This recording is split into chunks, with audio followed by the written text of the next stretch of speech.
Good morning from Glasgow. Today we're interviewing Robert Walker, the president of the Population Institute in Washington, D.C.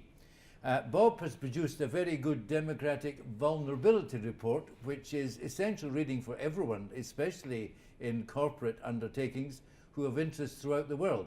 This report is truly a fundamental change document without any doubt. So, Bob, welcome to the FNL Vienna meeting. We're delighted to have the chance to talk to you, and we hope we might see you in Europe soon. But first of all, what does the Population Institute do? I think everyone wants to know that, because a lot of people here don't. Population Institute is based in Washington, D.C. We were created in 1969. We're a public education and advocacy group educating policymakers, the media, and the general public about population trends and their implications, but also about the benefits of family planning and reproductive health programs around the world. Now, the key elements of that policy, presumably policy guidance, would, I suppose, come under 5 or 6 categories. I mean, hunger, poverty, water scarcity would be one we'd like to talk about, environmental degradation, political instability. Well, let's start with the demographic transition. The world has been undergoing a demographic transition now over the past century, from essentially high mortality and high fertility to one of low mortality and low fertility. And that transition is well underway in most parts of the world. But what's happening is that in some parts of the world, while mortality rates have dropped, fertility rates remain very high. Let me give you an example of Niger, which I think really sort of capsulizes the population challenge, if I can put it that way. In 1950, women in Niger, in sub-Saharan Africa, had on average 7 to 8 children, but most of them did not live to adulthood.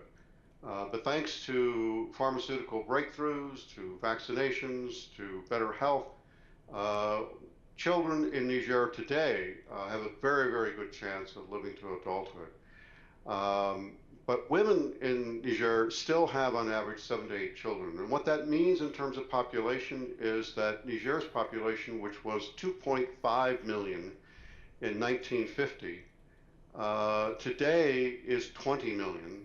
And according to the latest UN population projections, its population will grow to 72 million by mid-century and to 200 million by the end of this century. So in the course of 150 years, Niger's population could grow from 2.5 million to 200 million, even with some continued decline in fertility rates. So that's a very significant challenge for all the reasons that we talked about earlier that you mentioned, including hunger and poverty. One of the factors in your report, if population grows 2% per year, it doubles every 35 years. That's a pretty scary statistic. It is, and in fact, that's what's happening in Africa today. Africa's population in the next really 34 years will double, and the population of sub-Saharan Africa will grow from about 950 million to about 2.1 billion, according to the latest population projections. So what we're seeing in many countries, and we're primarily talking about sub-Saharan Africa, although also parts of South Asia, where because fertility rates have not fallen as they have in other parts of the world, we're seeing very brisk population growth. And really in many of these countries, there's no end in sight to that projected population growth. In the case of Africa, for example, the current population of Africa is 1.2 billion. By the end of the century, the UN says the population of Africa could be 4 billion.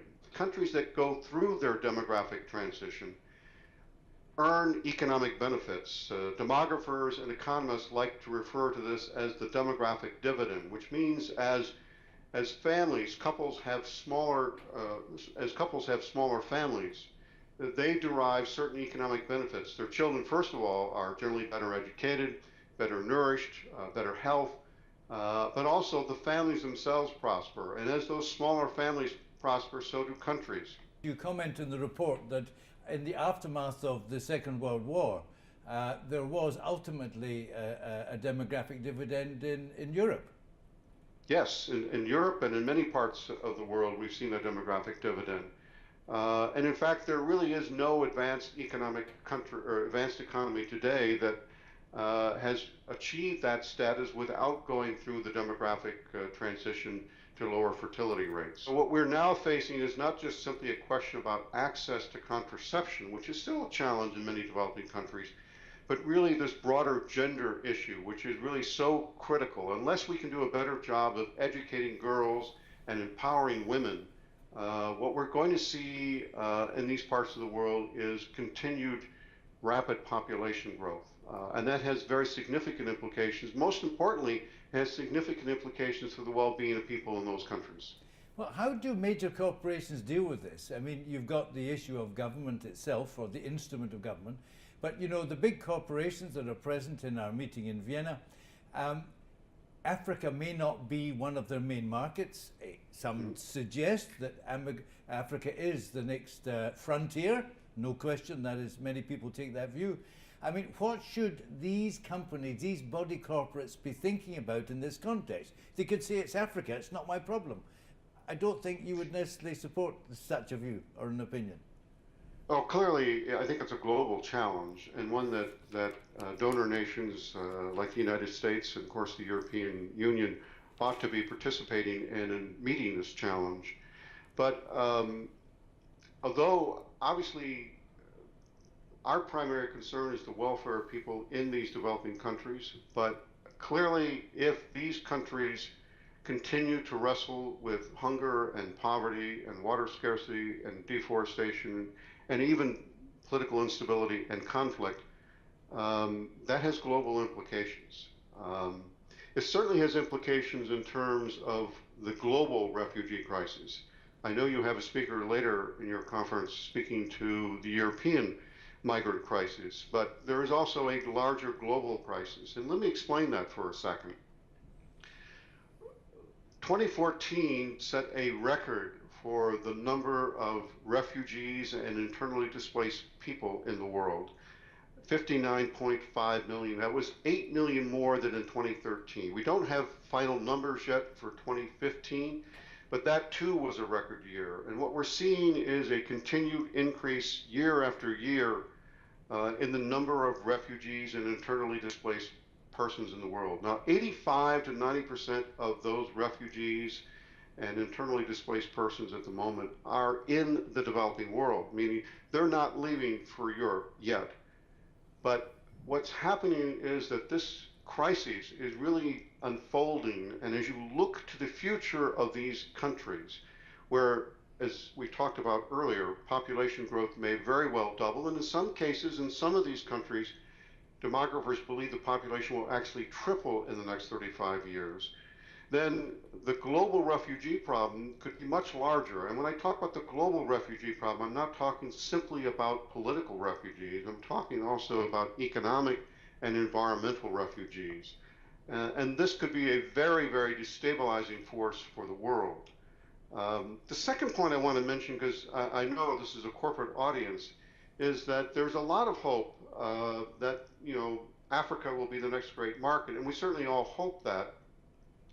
But as you look at economic growth in Africa, which has really slackened a great deal in the last couple of years as a result of the fall in commodity prices, what we're seeing is that the long-term growth trends for Africa are not that positive, that we may not see the kind of growth in the middle class that we've seen, for example, in many parts of Asia.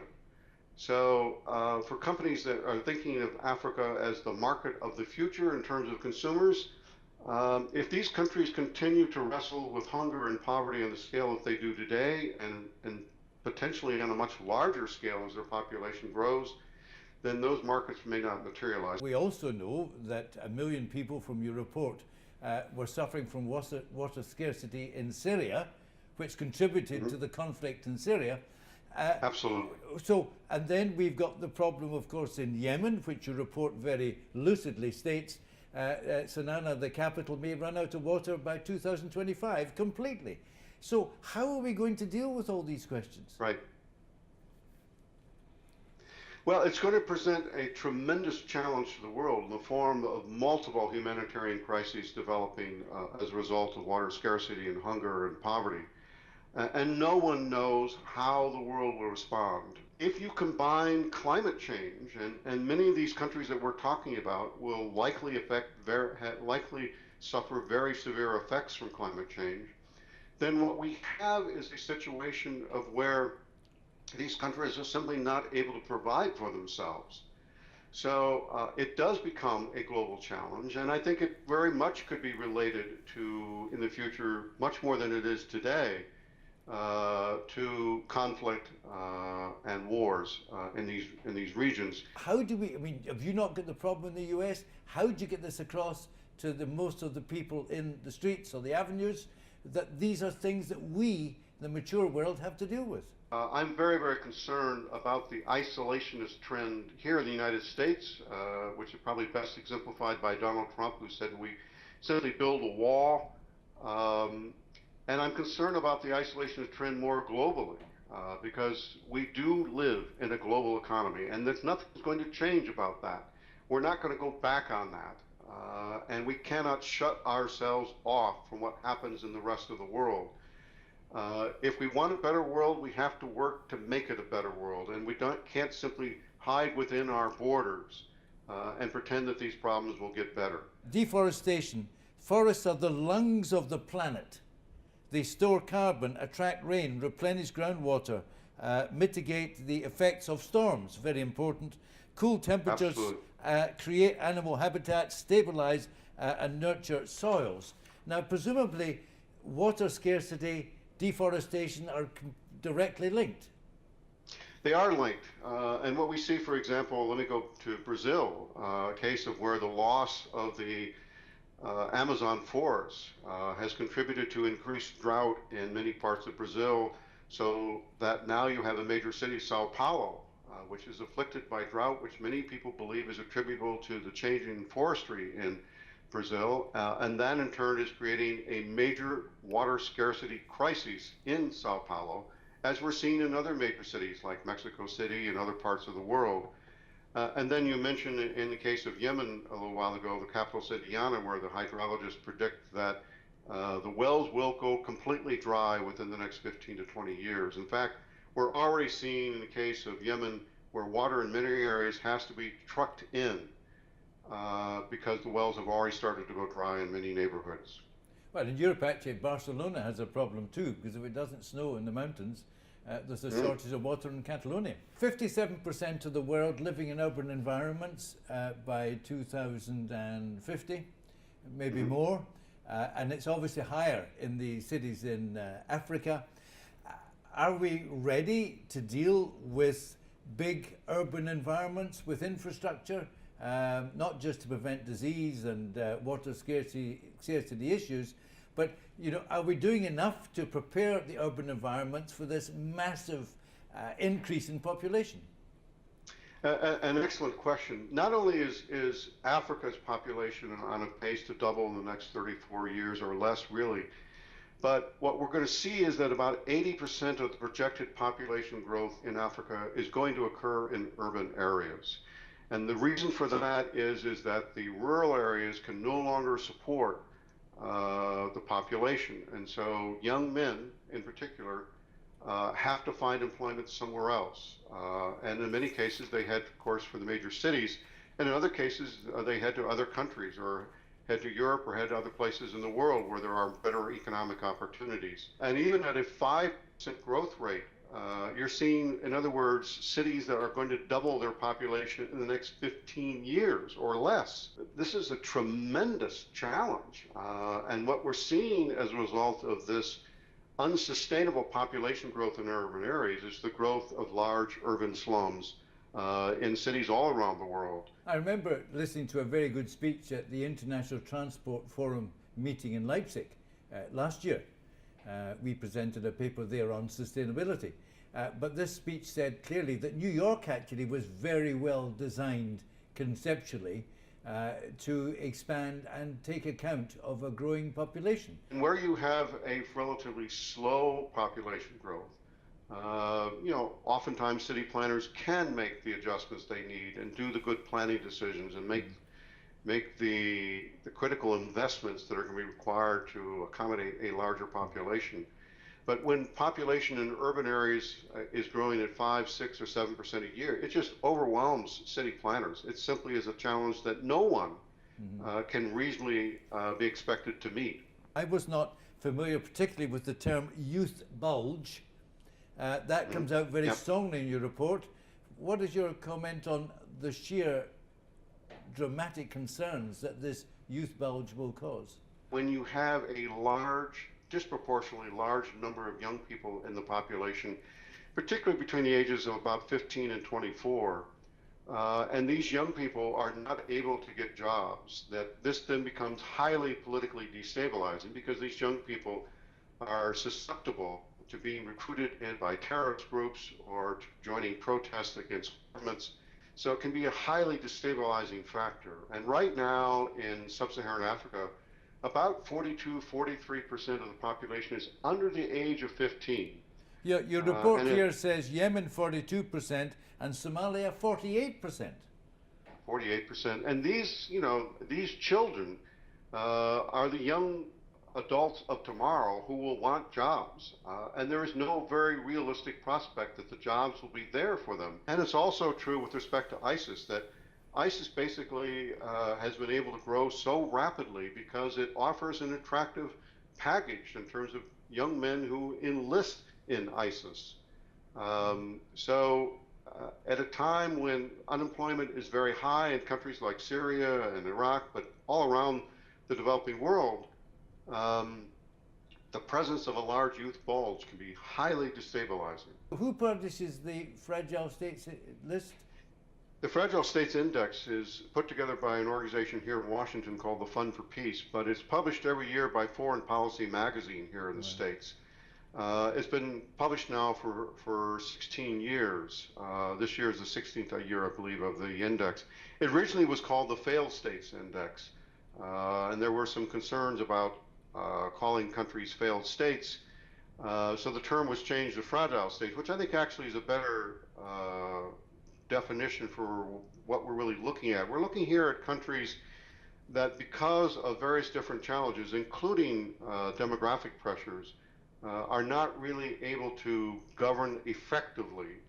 And in the absence of effective governance, these countries can become potentially failed states. Thank you so much. It's been a wonderful chance to meet you and to hear your vision and experience and judgment. Really appreciate it very much. You and I will Skype another day ourselves. Great. I hope you have a great conference in Vienna.